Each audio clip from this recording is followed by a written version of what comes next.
Satisfacción con el tiempo libre, todos esos son como dominios donde uno ejerce como ser humano. Les preguntamos por esas experiencias afectivas, cognitivas, logros, metas que se proponen, si las alcanzan o no, si ha tenido dolor, placer, o sea, todo esto lo preguntamos. Eso lo tomamos a partir de la persona, ya sabemos cuál es su satisfacción, si tiene bienestar o no, y a partir de ahí ya lo que hacemos es el estudio empírico, o sea, tratar de entender eso. Les decía que el papel del experto no es juzgar el bienestar del otro, es entenderlo, que cada quien juzgue su bienestar, porque es quien lo vive, es la autoridad, ¿no? Y entonces a partir de acá tratamos de explicarlo y tratamos de hacer política pública que contribuya a aumentar ese bienestar, tal como lo viven las personas. Tenemos una serie de estudios, no me voy a meter en todos los estudios que hemos hecho, pero por ejemplo encontramos que el ingreso no es tan importante como los economistas creemos, ¿no? Parece evidente, ¿no? El R cuadrado de una regresión individual, donde tenemos observaciones a nivel individual, no a nivel país, a nivel individual, entre el ingreso del hogar y la satisfacción de vida de una persona no supera el 0.05%. O sea, el ingreso por sí solo explica no más de un 5% de la variabilidad en la satisfacción de vida de las personas. Explica poco y nos hemos dado cuenta que no depende mucho de cuánto tengo yo, sino de cuánto tengo en comparación a los otros que me rodean. Es lo que llamamos el ingreso relativo. O sea, el ingreso es más, no por lo que me da de compra, sino por lo que me da de estatus en comparación a los otros. Los seres humanos sí competimos en estatus, igual que otros animales. El estatus, el ranqueo es muy importante, y entonces el ingreso ha sido usado como indicador de estatus. Nos hemos dado cuenta que la felicidad o satisfacción de vida depende más de las relaciones humanas gratificantes. Les decía, si usted tiene pareja e hijos modelos con los que está sumamente satisfecho, ya lleva como el 60%. Para los casados, obviamente, ¿no? Lleva como el 60% de su potencial. Las relaciones humanas, familiares son muy importantes. Hemos encontrado que la pobreza, como se mide ahora en términos de ingreso e incluso de dimensiones múltiples, no concuerda, no es un buen predictor de si la persona es infeliz o feliz. O sea, los criterios, esto tampoco debería sorprender, porque esos criterios pues son de otro juzgando, ¿no? De un tercero juzgando, se basan en la tradición de imputación. Lo mismo aparece con lo que llamamos empleo precario. Hemos encontrado que hay gente que está satisfecha con su vida, aunque no tenga prestaciones laborales. El tener tiempo libre es muy importante, y es algo que a veces no se mide. O sea, le hemos dado mucho énfasis a nivel país al PIB, y entonces no nos damos cuenta que a veces un alto Producto Interno Bruto per cápita se logra a costas del tiempo libre y de las relaciones humanas. Y el ejemplo que tenemos, de todo esto hay un montón de datos, pero están al final como apéndice. El ejemplo que tenemos es Chile, donde Chile aparece muy bien económicamente y aparece por los suelos en todos los indicadores de bienestar subjetivo. La gente produce mucho, tienen ingresos altos, pero no tienen tiempo para relaciones humanas, relaciones de pareja, no tienen tiempo libre, salen del trabajo muy de noche. Entonces todo eso surge a partir del estudio científico de la felicidad. Nos hemos dado cuenta que los programas sociales no podrían ser más eficientes, podrían lograrse un mayor impacto de bienestar con los mismos recursos si se contemplara que no es solo el ingreso o no son solo tres carencias las que hay que abordar, sino que hay que tener relaciones humanas en cuenta, hay que tener tiempo libre, y entonces diseñar programas integrales. Algo que sacamos recientemente es que las elecciones Sobre todo la probabilidad de reelección del partido oficial se explica mejor cuando veo la satisfacción de vida de las personas. O sea, esto es con datos del Latinobarómetro 96-2008 creo que es. Y si nosotros metemos la satisfacción de vida de las personas en las regresiones, el R cuadrado prácticamente se duplica. En una ecuación que lo que trata de explicar es la probabilidad de que el partido oficial se reelija. Entonces a los políticos les debería interesar que la gente esté satisfecha con su vida porque aumenta sus probabilidades de reelección. Las reformas económicas se han estudiado mucho desde el punto de vista de empleo, de crecimiento, de inflación. Las estudiamos desde el punto de vista de satisfacción de vida y nos damos cuenta que no han sido tan exitosas para generar satisfacción de vida, ¿no? Y bueno, hacemos valoración de una serie de eventos que hay por ahí, ¿no? Entonces, estudios empíricos los tenemos, quien le interese le enviamos los papers. Paso ya más bien a algunas conclusiones. Creo que es importante el estudio de la felicidad porque nos obliga a acercarnos a esa gente concreta, a mi abuelito, no seguir con agentes disciplinarios que nosotros los modelamos de acuerdo a nuestra proyección, a nuestra formación, pero que no tienen toda esa riqueza de los seres humanos. La felicidad sí nos obliga, ¿no?, a entender a las personas y a ver factores que hemos minimizado, que hemos dejado de lado y que son relevantes para la gente. Nos obliga a salir de nuestra área de confort. Esto es muy difícil, todo el mundo se siente mejor en su área, ¿no? O sea, cuando uno va a hablar con biólogos o algo así, pues sí se siente desubicado, pero pues nuestra área de confort no estudia todo lo que es relevante. Estudia algunas cosas, ¿no? Pero no hay que magnificar, no hay que creer que porque soy economista soy lo más importante, ¿no? O sea, porque soy politólogo.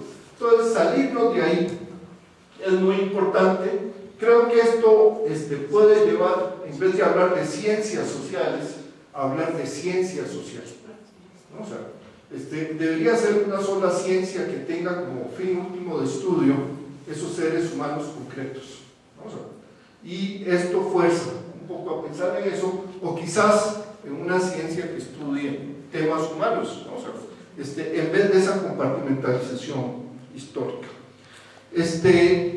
Al experto hay que darle su lugar, y ese lugar no es juzgar a los otros, es entender ese juicio de los otros, ¿no? Es un papel muy importante, se requiere mucha econometría, muchas teorías, pero no son para juzgar. En esto a veces yo veo que hay truco, porque yo defino el criterio con el que voy a clasificar a los otros.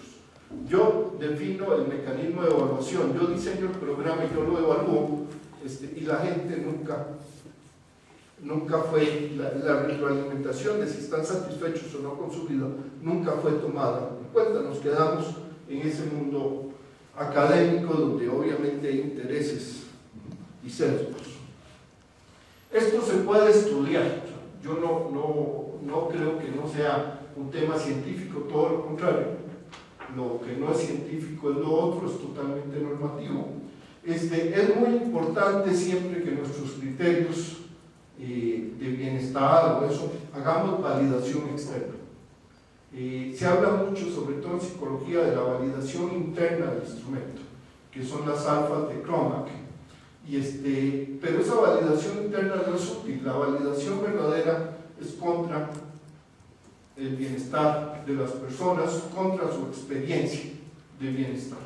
Si estamos hablando de indicadores de bienestar o que presumimos que tienen que ver con el bienestar, tenemos que cotejarlo contra la gente, no quedarnos en conferencias académicas. Eso es para la explicación y los estudios, ¿no? Es cierto que a veces nos gusta caer en los modelos normativos, descriptivos, el deber ser, y hay un espacio para ello, pero la felicidad nos ayuda a distinguir entre lo que es descriptivo y lo que es prescriptivo. Lo que yo encuentro es que muchas veces se confunde esto, a veces no se sabe si estamos hablando de que queremos cambiar a las personas y hacerlas de cierta manera, o si estamos hablando que al cambiarlas así van a tener más felicidad. Es bueno tenerlo claro, porque a veces yo digo, no, es que yo las quiero cambiar porque me gustaría que fueran como yo. O sea, es típico eso, ¿no? O sea, así como yo, es la inclinación de todos, ¿no? Y hay un argumento para hablar de transformar. O sea, acuérdense aquello, de lo importante no es entenderlo, sino transformarlo, ¿no? Hay gente que está por transformar el mundo, aún así, lo ideal sería transformarlo para que la gente tenga una mayor experiencia de bienestar, ¿no? Pero si es otro criterio, es bueno saberlo y no confundirlo con la felicidad. Tenemos que reconocer que muchos de nosotros nos movemos en fines intermedios y no fines últimos. Generalmente nuestras variables de estudio son variables intermedias que pueden contribuir al bienestar, y ahí lo que nos ayuda la ciencia de la felicidad es para entender cómo esa variable puede lograr una mayor contribución. O sea, qué tipo de consumo puede tener un mayor impacto en el bienestar, qué tipo de empleos pueden tener un mayor impacto en el bienestar. Yo estudio empleo, está bien, pero este es un fin intermedio. El fin último es que ese empleo sirva para que la gente tenga más felicidad, más satisfacción de vida. Y esta es una última preocupación mía. Yo siento que a veces, y quizás hay incentivos para ello, en ciencias sociales nosotros tendemos a magnificar los problemas. Quizás de eso vivimos, ¿no? De resolver problemas. Y entonces tienen que haber problemas para abordarlos. Y les enseñamos a los estudiantes a resolver problemas, a dónde están los problemas, pero hay que darse cuenta de que no todos son problemas. O sea, hay muchas cosas positivas, hay mucha riqueza que a veces no vemos por estar enfatizando los problemas. Hace como 15 años un grupo de psicólogos se reunió aquí en Cancún y dijeron, pues hemos estado dedicados a las patologías, ¿no? O sea, a estudiar problemas, esquizofrenia, ¿no? Borderline, estos, no me acuerdo cómo se llama, borderline. Y no hemos estudiado las cosas positivas que también hay en la vida, ¿no? O sea, yo creo que a nosotros también nos puede estar pasando eso. Nos enfocamos mucho en problemas y no nos damos cuenta que hay grandes riquezas. La riqueza no en el sentido monetario, sino en recursos valiosos que tenemos para la felicidad de las personas. Hay grandes riquezas en las familias, en las relaciones humanas, en los barrios. Hay grandes riquezas en el tiempo que se tiene para estar con los hijos, y esas no aparecen porque nos enfocamos a problemas, ¿no? O sea, aquí acabo, o sea, yo, todavía no acabamos, pero acabo yo. Todo esto ya son estudios, o sea, nada más les voy a presentar unos. Este es muy interesante, hablando de problemas. Cuando se va a la satisfacción de vida, resulta que los latinoamericanos no estamos tan mal como cuando nos vemos en ingreso. Cuando nos vemos en ingreso aparecemos bastante mal, pero cuando nos vamos a satisfacción de vida, los latinoamericanos aparecemos bastante bien. O sea, después del bloque occidental que llamo, tenemos una satisfacción de vida más alta. Todavía más curioso esto, el país con la satisfacción de vida más alta del mundo, pues es un país latinoamericano, además pues es Costa Rica. A esto me refiero con hay riquezas que no estamos viendo. Claro, la respuesta fácil sería hay algo malo con los costarricenses, no concuerda con lo que dice mi teoría, su per cápita no es alto, los costarricenses están mal y todo esto del reporte de la felicidad no tiene ningún sentido. La respuesta que yo propongo es, tal vez mi teoría es incompleta, Tal vez yo he estado hablando de consumidores y no de seres humanos, y los costarricenses tienen redes familiares muy valiosas, tienen tiempo libre, tienen aspiraciones moderadas materialistas, no están en la carrera por el estatus. Entonces hay una serie de explicaciones que me llevan a esto. Entonces hay una serie de indicadores, déjenme ver si veo algún otro por acá interesante, esto es de reformas de mercado. Este es muy interesante cuando hacemos regresiones para ver qué explica la satisfacción de vida. Lo más importante, les decía, para personas casadas es la satisfacción familiar y la disponibilidad y uso gratificante del tiempo libre.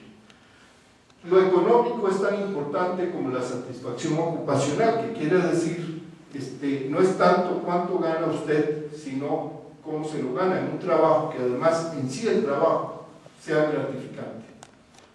Un trabajo alto, pero no gratificante, lo que da por el lado del dinero lo quita por el otro lado. Así hay una serie de temas, pero bueno, estas son las regresiones de reformas. Resultados electorales, este es el que les decía de la probabilidad de la capacidad explicativa al meter la satisfacción de vida pasa de 0.03 a 0.23. Entendemos mucho mejor la probabilidad de que un partido se reelija con eso. Esto es de pobreza y estos son programas sociales. Esto es como se han diseñado muchos programas sociales, pensando en que haya más satisfacción económica y algo de salud. Típico capital humano, aumentar la salud. Esto es lo que realmente hace cualquier programa social, impacta también los otros dominios de vida.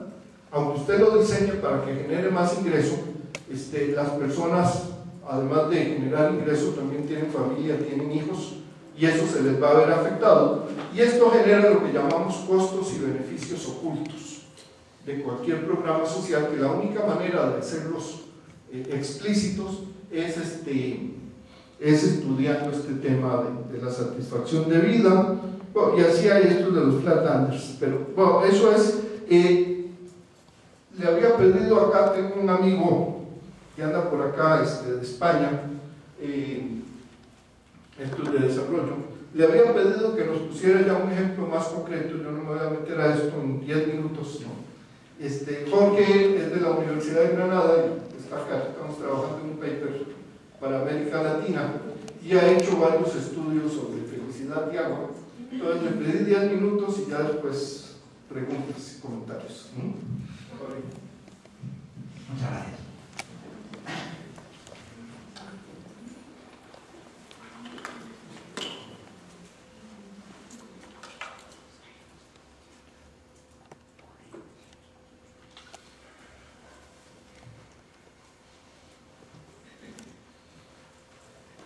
Bueno, yo en primer lugar quería agradecer a Flaxo por la invitación y también a Mariano. Bien, yo lo que voy a hacer es hablar también del bienestar subjetivo, pero aplicado al acceso al agua, a la gestión de agua. Es decir, voy a ser muy breve, unos 10-15 minutos. Es decir, podríamos asumir que el acceso al agua, la calidad adecuada, en la cantidad necesaria y a un coste económico asequible o de tiempo invertido para buscarlo asequible, pues puede ser algo bueno intrínsecamente, ¿no? Algo que es una necesidad básica y que nos viene bien a la gente, pero en un esquema más enriquecido y más epistemológicamente, en mi opinión, verdadero, como el que nos ha presentado Mariano de forma tan brillante, podemos entender el acceso al agua como bien instrumental que repercute en la felicidad de las personas. Es decir, si yo tengo un acceso al agua como este, que sea de calidad, el agua está buena, no me enferma, no tengo que invertir mucho dinero para conseguirla, no tengo que invertir mucho tiempo, pues puede aumentar mi felicidad. Y por el contrario, si no tengo este tipo de objetos o de bien económico, pues puede disminuir. Y para ello, pues siguiendo esta filosofía de preguntar a la gente, tuvimos la oportunidad en un equipo de realizar un trabajo de campo en México, precisamente, en Yucatán, en el área rural que se hizo entre noviembre y diciembre de 2008 y entrevistamos a estos 3 hogares y preguntábamos precisamente qué tan felices eran las personas, representantes del hogar, ese hombre y mujer, y también preguntábamos sobre algunas características de acceso al agua que ellos pues, disfrutaban o padecían. Para ello pues, planteábamos un marco de investigación, el objetivo pues, analizar la influencia del acceso al agua en el bienestar, con unas hipótesis de partida en las que no voy a entrar por problemas de tiempo, para no extender demasiado. Y bueno, pues en la metodología decíamos que la variable de bienestar, pues satisfacción con la vida, pues dependía precisamente de varios dominios de vida, como los que nos ha mostrado el profesor Mariano Rojas, y además el dominio de satisfacción de vida con respecto a la satisfacción del agua, que es un dominio que no se había estudiado mucho. Queríamos ver precisamente si el acceso al agua repercute en el bienestar, o la satisfacción del acceso al agua, mejor dicho, repercute a la satisfacción de la vida en general. Asimismo, planteábamos, pues decíamos, bueno, la felicidad puede depender también de variables de acceso al agua, tanto objetivas como subjetivas, así como la satisfacción en salud, temas obvios, y también la propia satisfacción al agua podría depender de variables de acceso al agua. Y bueno, siguiendo este marco de investigación, pues utilizando técnicas econométricas, en este caso, mismos modelos ordinarios, pues estimamos el bienestar en función de la satisfacción, la salud, el trabajo, el dinero, la casa, el ocio, la comunidad y el agua. Lo estimamos sin el agua y lo volvemos a repetir estimándolo con el agua. Bueno, el poder explicativo que se mide por aquí, que es el R cuadrado, aumenta poquito, pero vemos que el dominio de satisfacción del agua, cuando mejora esta satisfacción, mejora también la satisfacción con la vida. ¿Se me oye bien o me estoy acercando demasiado, no? Estupendo, gracias. Y ya el segundo ejercicio, que era regresar o estimar como variable dependiente el bienestar, decimos que depende de la calidad percibida por los hogares en función del acceso al agua que tienen, es decir, si esta agua es muy buena o muy mala. Depende también de los costes experimentados, del porcentaje de gasto que hacen agua embotellada con respecto a todo el ingreso que tienen, si tienen un grifo fuera, en vez de tenerlo dentro del hogar, y si tienen un pozo. Y vemos, y hacemos 3 modelos, 3 estimaciones con respecto al bienestar como variable dependiente, al agua como variable dependiente y a la satisfacción con la salud como variable dependiente. Bueno, permítanme presentar estos resultados de forma más intuitiva. Esto es lo que obtenemos, ¿no? Implicaciones políticas. Si un tomador de decisiones que se basa en maximizar el bienestar decidiera, pues, precisamente fijarse en qué variables con respecto al acceso al agua aumentan o disminuyen este bienestar, pues en principio trataría de aumentar la calidad del agua y disminuir el porcentaje que se gasta en agua embotellada. Obviamente estas dos medidas pues, serían complementarias. Si asimismo quiere fomentar la satisfacción del agua, y este es el indicador que usa para monitorizar, pues disminuir los costes parece que redunda en una mayor satisfacción del agua. En la salud, pues fíjense, aquellos hogares que tienen un pozo disfrutan de una menor salud. Esta variable influye negativamente. ¿Por qué? Pues en Yucatán, ustedes saben que el agua subterránea y a ellos acceden a un pozo y esos pozos pues, están más contaminados que el agua de la llave.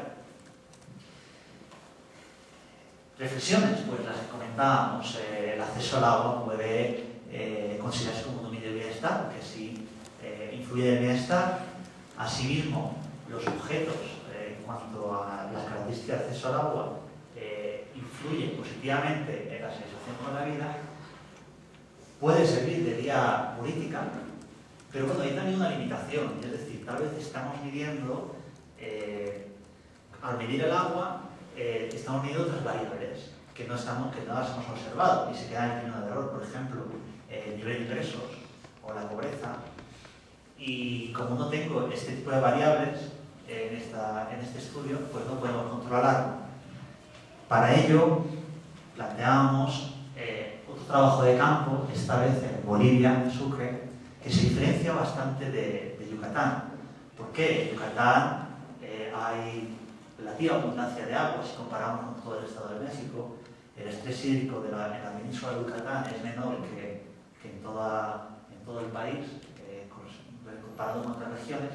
Aquí, sin embargo, pues sí que hay una escasez de agua, hay conflictos políticos y sociales con respecto al agua, no está mal gestionada, está mal distribuida, hay gente que sufre muchos cortes.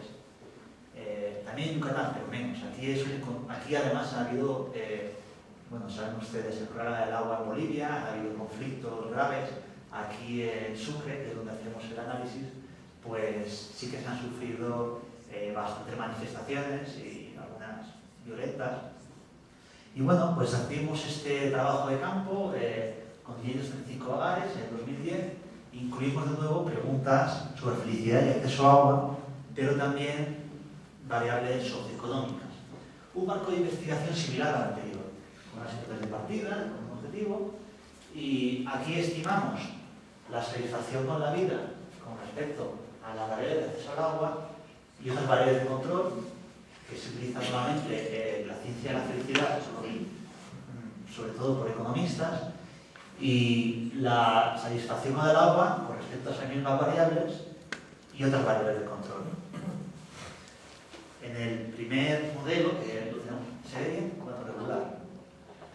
Muy rápidamente, tenemos aquí, en esta columna, quiero estimar, son 4 modelos, la variable dependiente, a la que regresamos las independientes, es la satisfacción con la vida. Y bueno, tengo ahí sexo, edad al cuadrado, si está casado, si no sabe leer, y los ingresos.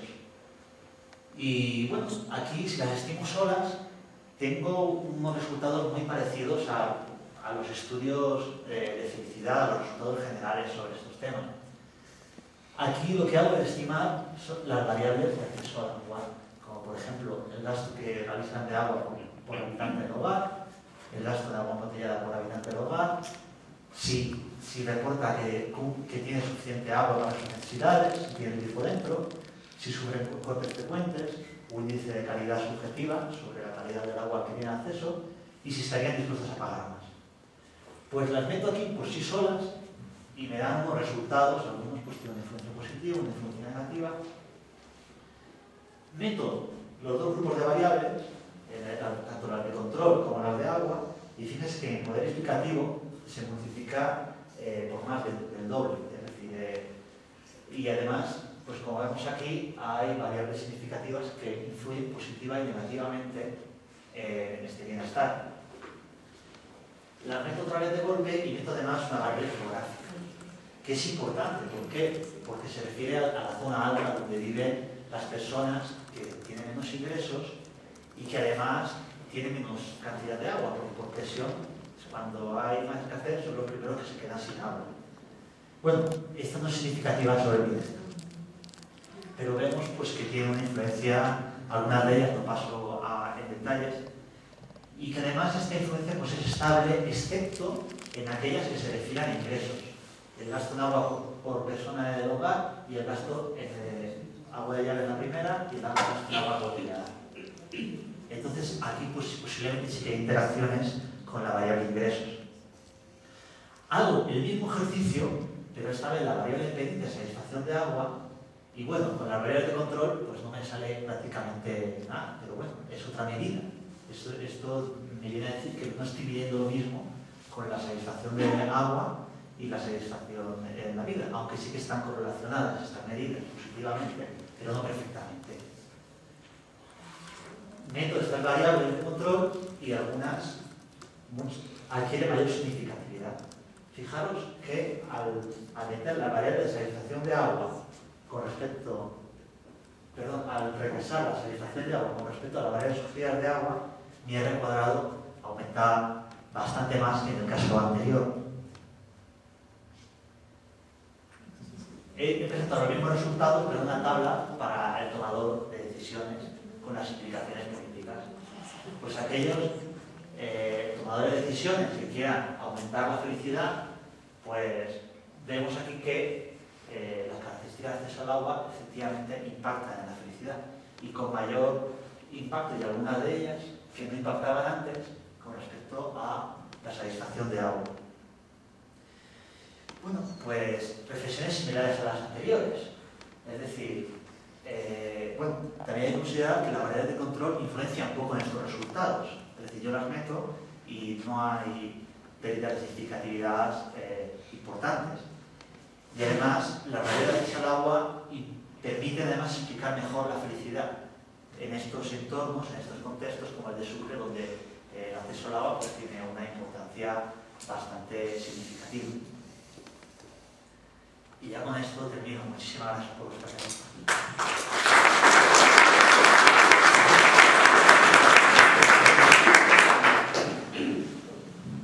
Ok, pues es un ejemplo concreto que le había hecho a Jorge, así como más de paper para que hubiera una aplicación. Tenemos tiempo para comentarios, preguntas.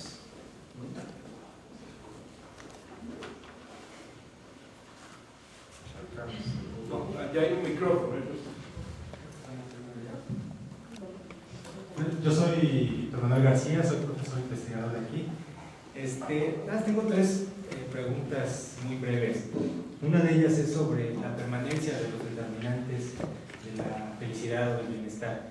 En este sentido que usted explicaba sobre cómo uno los mide o trata de entenderlos, y cómo desde que empieza ese proceso hasta que llega el tomador de decisiones, qué tan permanentes o qué tan estables son los determinantes o algunos de los determinantes de la felicidad. Y esto es pensando un poco desde mi sesgo como demógrafo, ¿no? Que pues las generaciones van cambiando de preferencias, ¿no? Las generaciones, yo creo que las generaciones, la generación que era joven en los años 60, alcanzaba su felicidad, o podía decir que su felicidad era alcanzada con unos determinantes muy específicos, que la de ahora, ¿no? Por ejemplo, o la que era en 1910, ¿no? Eso por un lado. Y por otro, cuando usted hablaba de la cuestión filosófica de la felicidad, me recordó a una frase con la que inicia Bertrand Russell en su libro En la conquista de la felicidad, haciendo alusión a la novela de Tolstoy de Ana Karenina, de que todas las familias felices son iguales y las infelices son muy infelices a su modo. En este sentido, ¿qué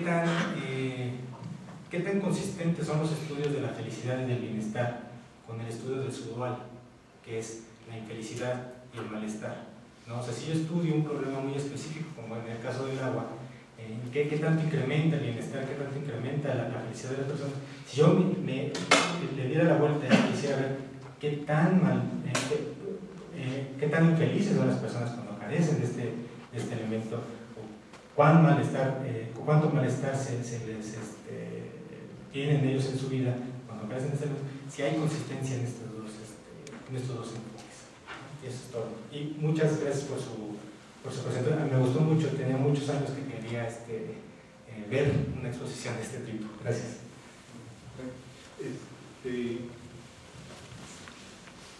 Paso a responder, ¿no? O sea, rápidamente para que no se acumulen. ¿Quién dijo 3 o 4? El estilo ha sido juntar 3 preguntas y luego responder. Adelante con el estilo, entonces. ¿El estilo?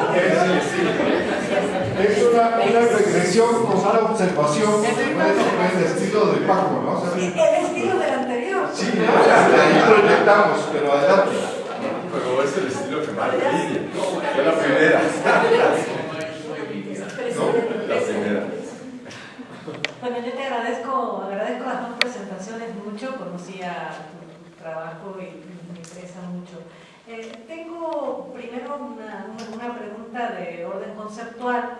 Se empieza hablando de felicidad, se pasa a bienestar y se termina con satisfacción de vida. En el cuadro que mostraste de las canciones populares solo aparecía felicidad, no aparecía ni bienestar ni satisfacción de vida. Entonces, la pregunta es, para el científico economista a lo mejor son sinónimos, pero para la gente de carne y hueso, ¿son también sinónimos? Esa es la primera pregunta. La segunda pregunta tiene que ver con los dominios, lo que le llaman dominios, ¿no? A fin de hacer, me parece, estudios comparados o demás, se estandarizaron los dominios para preguntarle a la gente, ¿no? Primero le preguntaron a la gente de carne y hueso cuáles serían los dominios sobre los que hay que preguntarle, porque pareciera que los dominios están determinados desde antes por el investigador. Y en este sentido es a la gente de carne y hueso con qué nivel geográfico, ¿no? Porque si yo pregunto en un país entero, pues me va a salir a lo mejor lo que piensa la gente de las grandes ciudades, pero si empiezo a bajar, digamos, el nivel geográfico y pregunto a los zapatistas, a lo mejor la respuesta es diferente, ¿no? Entonces ahí, ¿con qué nivel geográfico estamos preguntando estas cuestiones de bienestar subjetivo? Gracias. Vamos a cambiar un poco el estilo, porque se me acumulan las preguntas, ¿no? O sea, el estilo ahora va a ser de dos. Paso a comentar, ¿no? O sea, por supuesto, digamos, los factores explicativos cambian en el tiempo y en el espacio. El bienestar es el mismo, son esas experiencias. ¿Cómo lograba alguien tener una experiencia de logro en 1950, quizás teniendo un televisor en blanco y negro, ¿no? ¿Cómo la logra en el 2012 uno de 80 pulgadas plasma blanco, ¿no? O sea, todos los factores explicativos cambian, ¿no? O sea, porque las aspiraciones han ido cambiando en el tiempo, también entre personas. El logro en África o en Guatemala es distinto al logro en Estados Unidos, pero el logro es el mismo, el factor explicativo de ese logro y las aspiraciones que se alcanzaron para decir que eso es un logro cambian, ¿no? Entonces sí hay cambios en el tiempo, en el espacio y entre personas. Esta heterogeneidad entre lo que son los factores explicativos y el bienestar entendido como estas experiencias es una de las razones por las cuales es muy difícil inferir sobre el bienestar con base en los factores explicativos, porque lo que está cambiando no sé el nivel matemático, pero usted asume una función y igual a f de x, pero el f es condicionado a la persona y al momento, en el tiempo y en el espacio. Entonces con x usted no puede inferir y por eso es que cuando usted trata de basar el juicio de bienestar con base en una serie de factores, encontramos heterogeneidad. Hemos encontrado y hemos hecho estudios de heterogeneidad de valores. Hay gente que tiene valores más materialistas y hay gente que tiene valores más éticos, que llamamos virtuosos en el sentido aristotélico. Para el que quiere llevar una vida virtuosa, el ingreso no es tan relevante, pero para el que es materialista sí. Entonces, claro, el ingreso es el mismo, pero puede significar niveles de felicidad distintos entre personas, ¿no? Sobre la infelicidad, ¿no? O sea, generalmente se asume que en lo que se refiere a satisfacción de vida va desde muy bajo hasta muy alto. O sea, algunos trabajan en escalas numéricas que van de 0 a 10, de 0 a 100. Yo tiendo a trabajar escalas categóricas que van desde muy infeliz hasta muy feliz. Y entonces tenemos distintos grados, digamos, en una sola dimensión. Para los estados anímicos, las emociones, se ha encontrado que uno puede tener afectos positivos y negativos simultáneamente. Entonces son ortogonales, son dos dimensiones que se pueden llevar simultáneamente. Yo no puedo ser infeliz y feliz simultáneamente, pero sí puedo tener irritación, odio, y a la vez amor, cariño, orgullo. Las dos emociones se pueden llevar. Entonces, en ese sentido, sí uno puede hablar de que hay malestar emocional y bienestar emocional en algunos, incluso se hacen estudios de polarización, ¿no? O sea, qué tan polarizados son por personas. Hay un factor que le llaman loss aversion, que es loss aversion, la aversión a la pérdida. Y entonces lo que se ha encontrado es que, claro, una vez que usted lo alcanza y marcha atrás, causa una mayor caída en la felicidad de lo que lo logró cuando obtuvo. Esto genera una especie de treadmill, como engranaje que solo camina hacia un lado, porque la gente tiene un grado de adaptación en aspiraciones uno aspiraba a un auto Honda Accord, no, estoy aspirando a eso ahora, es proyección, no sé, pero en el momento en que usted lo obtiene, ya usted cambió sus aspiraciones. Ahora, si se lo quitan, el golpe es más grande, así se lo dan. Entonces, en ese sentido, hay asimetrías, ¿no? Hemos hecho estudios sobre Cecilia, sobre felicidad, bienestar, satisfacción.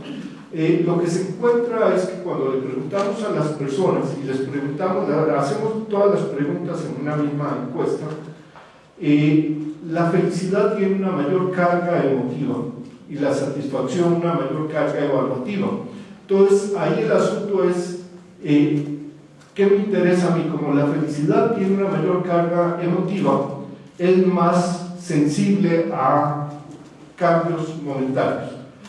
Los economistas tienden a optar por la satisfacción de vida porque es la que más se relaciona, como es más estable, tiene menor carga emotiva y más carga evaluativa. Tienden a optar por esa variable porque es la que más es más sensible a sus instrumentos de política. Ahora, yo no llego al nivel que llegan algunos que ven que las emociones generan ruido. Hay gente que dice es que el estado emocional de la persona le mete ruido y entonces tenemos que controlar o sacar el efecto neto. Yo creo que las emociones son parte de ser humano, y entonces no es ruido, eso es parte de lo que soy. Yo no lo debería sacar como ruido. Como ruido yo saco sesgos del momento en que se hizo la encuesta, si fue un domingo en el parque o un viernes saliendo del trabajo, estaba con el jefe, pero nunca le quito el estado emotivo, porque me parece que eso es ser humano. No estaríamos trabajando con seres humanos, ¿no? ¿Cómo surgen los dominios? No los definimos. Nosotros hacemos baterías enormes de preguntas y a partir de ahí aplicamos análisis factorial de componentes principales, y ya eso está tan hecho que siempre da lo mismo. Usted puede aplicar 100 preguntas sobre aspectos muy específicos, satisfacción con el café que se está tomando y todo eso, y entonces después aplica componentes principales y siempre salen entre 7 y 12 componentes, y esos son los mismos de siempre, o sea, familia, tiempo libre, salud, trabajo, poder de compra, son los dominios. Entonces no es que los definimos, no, más bien salen y hay estudios sobre eso, ¿no? En principio, digamos, la pregunta es a la persona, viva donde viva, esté donde esté, en el momento en que esté. Entonces la geografía no es tanto eso, la geografía es más un tema del cuestionario y la muestra. Bueno, la mayoría de las muestras con que trabajamos son representativas a nivel país, porque eso es lo que da. Tenemos muestras, hicimos ahora un cuestionario por grupos de mercado. Entonces tenemos representatividad para el grupo A, B, C y D, que son estudios de mercado. Conozco un estudio de Manizales que es a nivel de cada casita de Manizales que se hace el estudio. Pero digamos, la pregunta si hace la persona. Cuando se reconoce el tema de la relatividad de la satisfacción, ¿sí? O relatividad del bienestar. Ese no sé cómo se puede resolver o cómo se resuelve, y los otros dos problemas que no sé cómo se resuelven es el de la reducción de disonancia cognitiva por parte de los sujetos y el tema de la relevancia del problema, por ejemplo en el caso del lago. Sería comparable si se toma estas dos regiones y si se compara contra, no sé, Boston, un lugar donde el problema del agua no sea problema. Volviendo a una de las afirmaciones iniciales de que nada es tan importante como parece cuando estamos pensando en ello, ¿sí? La gente de Boston no piensa sobre el agua, porque no es problema, ¿sí? En cambio, en estas condiciones, el agua es un tema. Entonces, esa saliencia que tiene para el sujeto el tema lo hace, no sé qué tan comparable sería el estudio con, si uno de los criterios es el criterio de comparabilidad científica, digamos, pero bueno, son así como preguntas muy generales y muchas gracias. Muchas gracias, Mariano, y gracias, Jorge, por la presentación. Yo quisiera complementar la pregunta de Cecilia. Se habló primero felicidad subjetiva, luego bienestar, satisfacción. Dices que no son equivalentes, que no son sinónimos. Yo sigo sin entender el concepto de felicidad, porque si no se lo define, entonces, ¿qué quiere decir eso? Y segundo, ¿en dónde queda cierto el relativismo? Como decía Víctor, digamos, el concepto, las aspiraciones, la frustración o la felicidad tienen un componente histórico y uno de construcción social, por ejemplo, la educación. Seguramente mi abuela y yo somos muy distintas en el concepto de felicidad o bienestar o satisfacción.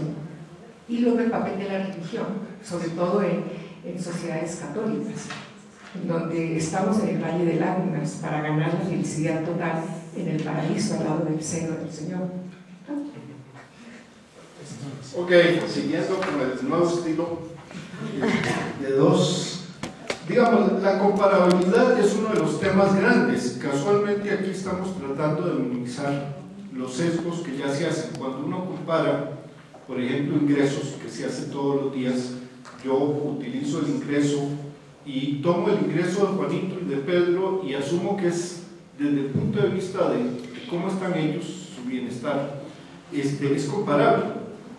No es un problema de esta variable. Nosotros comparamos todo, la camisa que usa una con el otro, el auto que usa la casa. Aquí estamos tratando de minimizar eso por una razón, porque todos estos son instrumentos para aquello que es un fin.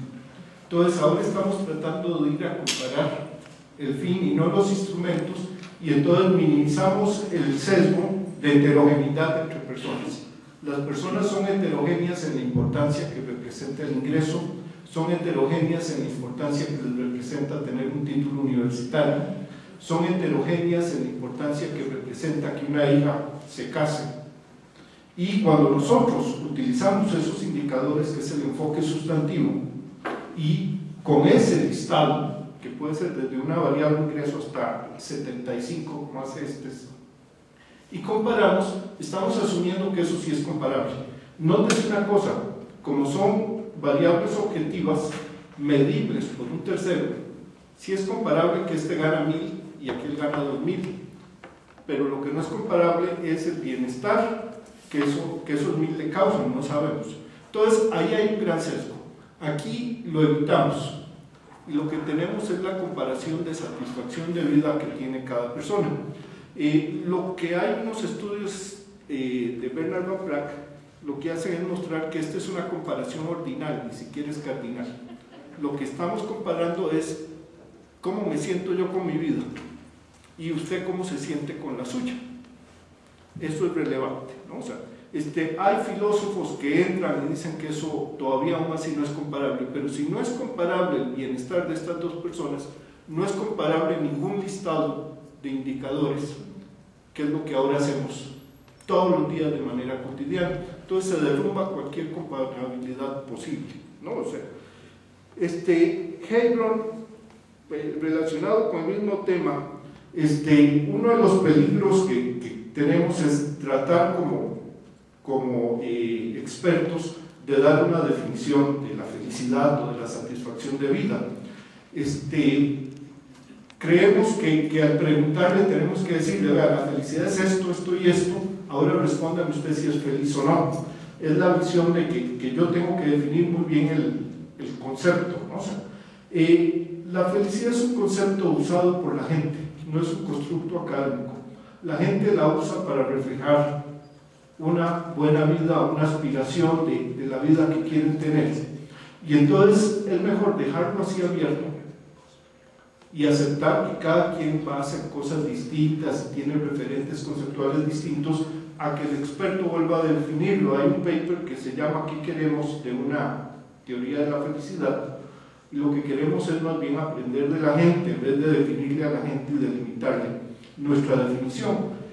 Entonces hay una discusión ahí, pero es eso, ¿no? O sea, la disonancia cognitiva, ¿no? O sea, cognitiva. es como la adaptabilidad. Nosotros nos adaptamos, nosotros ajustamos nuestras normas. Es parte de ser humano, como les decía, de las emociones. Se puede estudiar, es la ventaja. Usted puede estudiarlo a partir de acá, pero yo no diría que eso es un error o es un sesgo, eso nos hace humanos, ¿no? O sea, ¿o qué queremos? ¿Trabajar con agentes disciplinarios que nunca se adaptan, que nunca cambian sus normas, que son inflexibles y no se mueven de lo que habían fijado como norte? No, los seres humanos no somos así. Entonces la ventaja de esto es que nos permite integrarlo y estudiarlo. Yo puedo estudiar si esta persona con una base longitudinal, panel, yo puedo estudiar si la felicidad de esta persona surgió porque cambió sus normas. Hay estudios que lo que hacen es preguntarle a la persona a nivel de ingreso, lo que llamamos el ingreso de suficiencia. Y entonces en una base panel nosotros podemos ver si cambió el ingreso de la persona y en el periodo después cambia el que él considera suficiente o no, y podemos estudiar si esa brecha tiene algo que ver con la felicidad. Entonces nos permite estudiarlo, pero al igual que decía de las emociones, eso nos hace humanos. Y entonces es bueno incorporarlo y tenerlo, ¿no? O sea, decía de la gente que tiene agua, es como la gente que tiene salud, ¿no? O sea, o la gente, en esto el enfoque que se sigue es lo que Kahneman llama la utilidad de experiencia y la utilidad de decisión. La ventaja de este enfoque es que yo no le pregunto a alguien la pregunta hipotética de si usted no tuviera agua, ¿qué le pasaría? O si usted tuviera cáncer, ¿cuánto estaría dispuesto a pagar? Que es la pregunta de valor en economía, ¿no? ¿Cuánto estaría dispuesto a evaluación contingente? ¿Cuánto estaría dispuesto a pagar por? Yo encuentro gente que lo está experimentando, que está viviendo eso, y gente que no lo está viviendo, y a partir de ello hago econometría. Entonces esto me permite no trabajar con hipótesis, con variables hipotéticas, sino con la experiencia de la gente que lo tiene. Vaya, pregúntele a alguien que lo está viviendo, no al que lo está viviendo, porque ese no vive lo otro, ¿no? Entonces la comparación se hace con los que lo experimentan y los que no lo experimentan. Religión es lo mismo, por eso decimos que cada quien es en su circunstancia. Yo soy el que soy, me tocó la abuelita, que me tocó la mamá, el papá, o sea, ese soy yo. Podría ser otro, si fuera protestante, pero ya no sería yo. O sea, entonces, claro, esto lo que hace es separar la dimensión descriptiva de quién es Mariano y cuál es su felicidad, de la prescriptiva. Si yo fuera Mariano de Mónaco, ¿cómo sería yo? O sea, sería otra persona, ¿no? O sea, y tal vez sería distinto, y tal vez valdría la pena plantearnos cómo sería yo en otras circunstancias, pero vale la pena distinguir entre eso, que es que yo quiero cambiar a esta persona y que sea otra con otros estándares de vida, otras creencias del que es ahora. Entonces, es bueno saber que la respuesta la da alguien que tiene esa religión, que tiene esas aspiraciones, tiene esos valores, y a partir de ahí se puede hacer estudio para ver cuánto influye eso y todo. Si lo cambiamos, pues entonces podríamos ver, digamos, cómo son los protestantes, cómo piensan los musulmanes, ¿no? Y separar lo que es el debate. Sí, es feliz con esas aspiraciones. Tal vez a mí me gustaría que tuviera otras aspiraciones, y curiosamente uno de los problemas que hay es cuando uno le sube las aspiraciones a la gente y entonces le genera una mayor frustración. Casualmente me extiendo un minuto más en esto porque me parece relevante. Mucha gente habla de la violencia en México como resultado de la pobreza. Yo veo, además, es una hipótesis, que es resultado de las altas aspiraciones materialistas que hemos puesto en la gente. Les hemos subido mucho las aspiraciones y no les hemos subido los logros en ese respecto, y esa brecha pues hace que fácilmente uno caiga en la vía fácil. No es tanto ser pobre, o sea, de ingreso. Yo conozco gente de ingresos bajos que no tienes inclinación al dinero fácil. La inclinación viene cuando las aspiraciones se elevan sustancialmente, ¿no? O sea, todo eso se puede estudiar empíricamente, es la ventaja.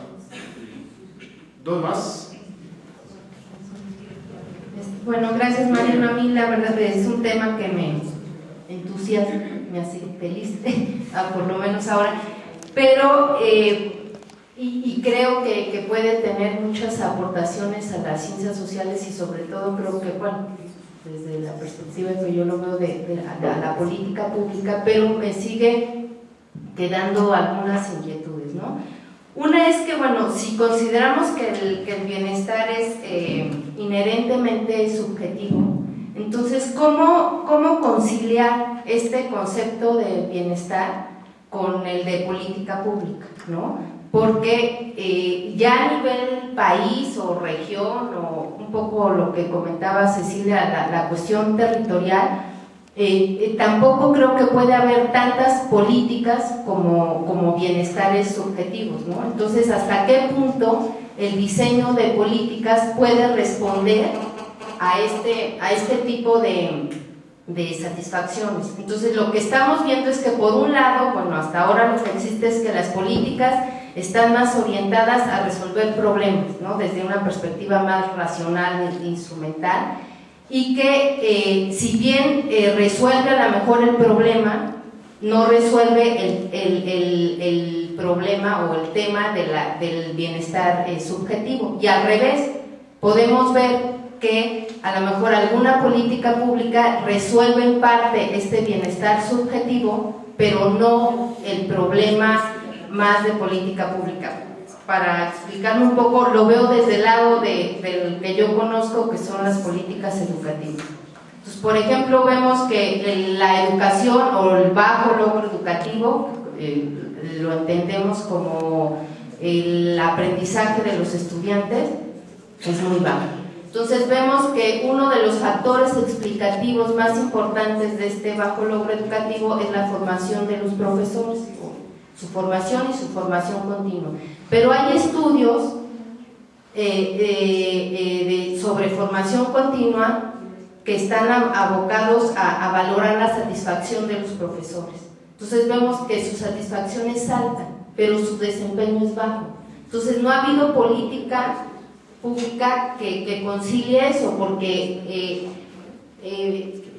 es difícil cambiar esa política que favorezca mejores desempeños y más alta satisfacción, ¿no? Entonces, mi otro cuestionamiento es cómo pensar en un diseño de políticas desde la economía del bienestar en donde estas dos cosas pues vayan como coincidiendo, ¿no? Que eso sería como a mediano o largo plazo, yo creo que lo ideal. Gracias. Bueno, yo tengo unas cuantas observaciones a las que me gustaría ver tu reacción. Una primera es de carácter teórico general. Yo no soy economista, soy politólogo, me gusta mucho, precisamente por eso, encontrar enfoques subjetivos en la economía, porque pues para los politólogos, por lo menos para una parte para ciertos aspectos de la disciplina, el entender qué piensa la gente, cómo se siente, y cuáles son sus motivaciones, cómo forman sus preferencias electorales o de otro tipo relevantes en la política, son fundamentales. Ahora bien, en la formación económica que yo tengo como politólogo, la tradición, digamos, del utilitarismo y del modelo estándar, la utilidad y la comparabilidad de ingresos son dos elementos que en teoría no entrarían, es decir, la utilidad o la felicidad individual no puede ser conocida, salvo subjetivamente, por lo tanto la ciencia económica no la buscaría estudiar, tú mismo lo explicaste al principio, si lo entendí correctamente, y los ingresos no se pueden comparar, o la comparabilidad de los interpersonal de ingresos no es un dato relevante desde el punto de vista de lo que conocemos como el modelo estándar. Efectivamente, ese modelo ha tenido, vaya, un predominio importante en el desarrollo, muy importante, casi, bueno, más que nada, una influencia determinante en el desarrollo de las orientaciones económicas, por lo menos desde hace 50 años, o si no más. Y lo que tú planteas rebate fundamentalmente esos dos supuestos. Entonces, ¿cuál es la ubicación de este tipo de estudio en relación a esa polémica dentro de la economía? La segunda observación, estudiar la felicidad exige atender a lo subjetivo, pero supongo que no estás implicando que eso agota el campo de conocimiento de la ciencia económica. Es decir, lo que en sociología se entiende como las consecuencias no buscadas o no deseadas de la acción, revela o genera fenómenos que pueden ser conocidos objetivamente, lo cual no significa que, y con esto vuelvo a la apreciación inicial, con esto no significa que el científico que los conoce quede autorizado para imponer el resultado de ese conocimiento a quien finalmente tiene el derecho de tomar las decisiones. Pero entiendo que hay un campo amplio de la ciencia económica en donde el estudio, no necesariamente de la felicidad, sino de otros fenómenos, permanece en sus propios pies. Y finalmente te haré una pregunta a ti como académico: ¿cuál es el nivel de tu felicidad en relación con la incorporación de criterios como los que aquí has presentado a la orientación de la política pública y de los criterios de medición en las cuentas nacionales? Ok, seguimos con dos. En cuanto a política pública, digamos, lo que uno hace a partir de la respuesta de la gente, lo que uno hace es la regresión a la media. Esto es un promedio. El R cuadrado le indica a uno qué tan bueno es esto para toda la población, ¿no? Con un R cuadrado muy bajo, lo que usted dice es, bueno, a partir de estas variables yo no puedo garantizar que si yo subo estas variables, sean cuales sean, que explican la felicidad, vaya a subir la felicidad de las personas si el R cuadrado es bajo. El estadístico de significancia me dice, bueno, pero sí puede tener un impacto en promedio, es regresión a la media. Hay otras técnicas más sofisticadas que a partir de la base de datos le permiten a uno encontrar heterogeneidad y entonces generar como segmentos de mercado. Entonces, por ejemplo, las variables explicativas para el adulto mayor son distintas a las variables explicativas para los trabajadores, mujeres casadas con madres, niños pequeños, trabajadores. Entonces, como se hacen estudios de mercado, se generan segmentos, o esta es técnica de clusters. Entonces, eso le permite a uno mayor precisión, es una variante de los enfoques focalizados, que es lo que se hace en pobreza, ¿no? Es un enfoque focalizado. Nada más que aquí es a partir de lo que la gente declara sobre su felicidad, que nosotros podemos encontrar que las funciones explicativas son distintas para los distintos segmentos de mercado, y esto es como mejorar la precisión en el uso de los recursos. O sea, esto se aplica para algunos, no se aplica para otros. A este segmento de mercado, como hace cualquier firma que trabaja por segmentos de mercado, este segmento de mercado le aplicamos estas políticas y a estos otros. La política pública obviamente se basa en variables de control de los políticos, ¿no? O sea, pero lo importante es, sea cual sea esa variable de control, tener todo el impacto que tiene sobre el bienestar, lo que decía, costos y beneficios ocultos que hay ahora. Hay ciertas políticas, como por ejemplo la incorporación de las mujeres al mercado laboral, que si solo vemos el beneficio de ingreso es muy alto. Hay costos ocultos como la crianza de los niños, ¿no? O sea, la autoestima de esos niños y la felicidad de esos niños en el futuro, que no las estamos midiendo y que la felicidad nos permite entonces mejorar nuestra percepción de todos los costos. Todos los costos no pasan por el mercado, son bienes no transables y por lo tanto las mediciones de valor basadas en ingreso o en precios no captan totalmente eso, y la felicidad nos ayuda en eso. Mencionaba la educación, es un tema que a mí me interesa, y me interesa que lo estudie más. Algo que encontramos es que la gente educada no solo gana más ingresos, por lo tanto tiene más satisfacción económica. Algo muy interesante es que la gente con mayor educación, y lo que tenemos es escolaridad, no sabemos qué pedagogía llevar, la gente con mayor escolaridad tiene mejores relaciones de familia, relaciones más gratificantes. Ese es un valor intrínseco de la educación que no se está tomando en cuenta cuando evaluamos con ecuaciones de Mincer, evaluamos la educación en términos del impacto en el ingreso. Entonces la educación vale muchísimo más de lo que ahora la valoramos en términos de capital humano y de ingreso generado. Vale mucho más porque le permite a la gente tener mejores prácticas de convivencia y tener relaciones humanas más gratificantes, y eso aumenta la felicidad. Entonces la educación, digamos, es un tema donde vale la pena estudiarlo. Algo que se ha hecho poco son pedagogías para la felicidad. Los últimos modelos educativos nos dicen, vea, es que usted tiene que educar para que la gente genere ingreso, y entonces son visiones de educación como capital humano.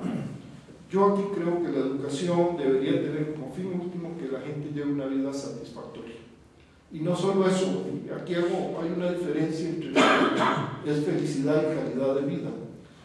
No solo que la gente lleve una vida satisfactoria, sino que además genere más satisfacción en lo que nos rodea.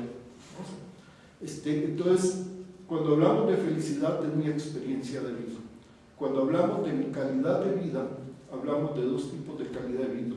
Una, la intrínseca, que es que yo tenga una vida feliz. Otra es que mi vida contribuya a que los demás tengan una vida feliz, tengan esas experiencias.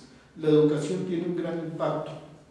Aunque no me haga a mí feliz, puede hacer a muchos otros feliz, y eso tendríamos que medirlo, y para eso necesitamos estas métricas de la felicidad, ¿no? O sea, Paco toca temas de fondo en la teoría económica. Cuando uno se va a la teoría de la utilidad de los austriacos, Menger, ¿no? O sea, ellos plantean una noción de utilidad cardinal, que es como satisfacción, ¿no? Incluso se medía, o sea, de 0 al 10, ¿no? El paper famoso de Kahneman se llama Back to Benham, que es volver a la cardinalidad. Ellos pensaban en una utilidad cardinal. En 1908 Pareto sale con un paper que quiebra todo esto y que transforma la utilidad de la cardinal a la ordinal. Pareto lo que dice es que para explicar elección no se necesita el supuesto de cardinalidad, es suficiente el de ordinalidad, es suficiente que la utilidad me dé un ranqueo de preferencias, no es necesario que haya sustancia detrás de eso. Eso se aplica a la ley de Ockham, de que con menos supuestos usted explica lo mismo, es una teoría preferible, y entonces lo que tenemos es, a partir de Pareto, una versión totalmente ordinal de la utilidad. Yo digo que esto es como tirar eso que dicen de matar el perro para matar las pulgas. Nos quedamos con una teoría de la elección, pero desapareció de la economía la teoría del bienestar.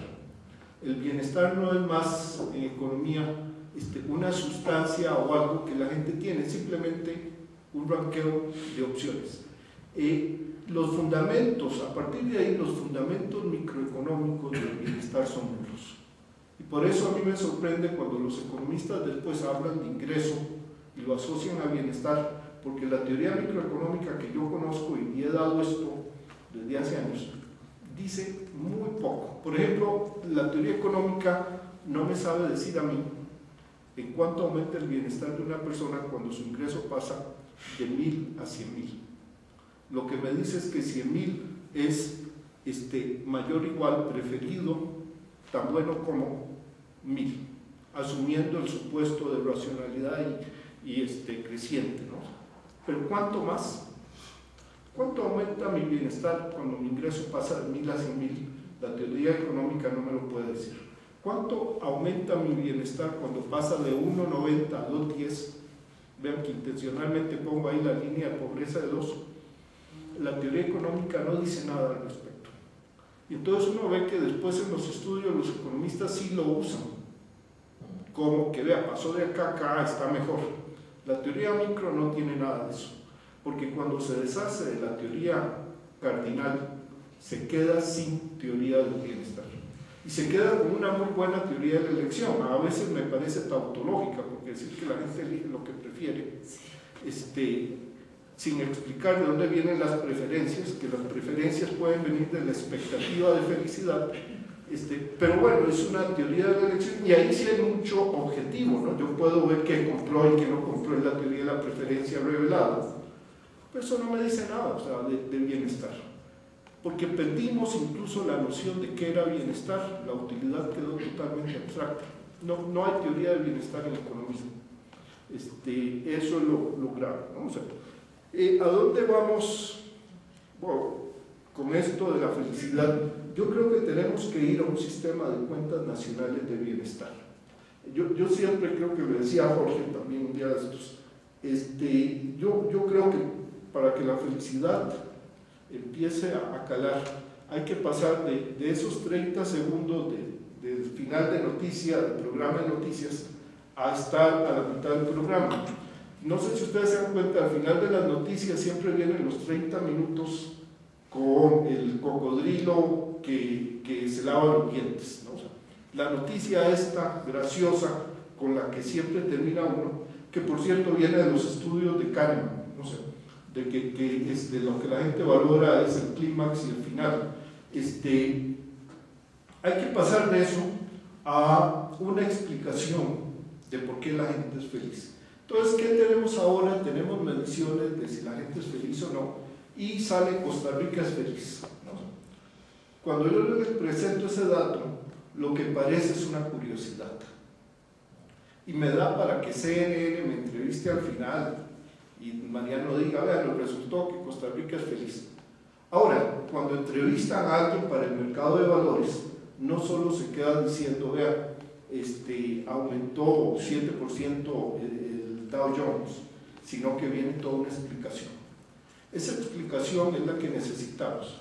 Y entonces necesitamos no solo saber si la gente es feliz o no, sino entender, tener un primer nivel de apreciación que tiene que ver con qué lo explica, será la satisfacción familiar o la laboral, qué es lo que está subiendo en este país. Un segundo nivel ya de explicación que se debe a que el gobierno hizo parques urbanos, se debe a que hay más tiempo libre, a que cayó la violencia y ahora la gente se va de paseo.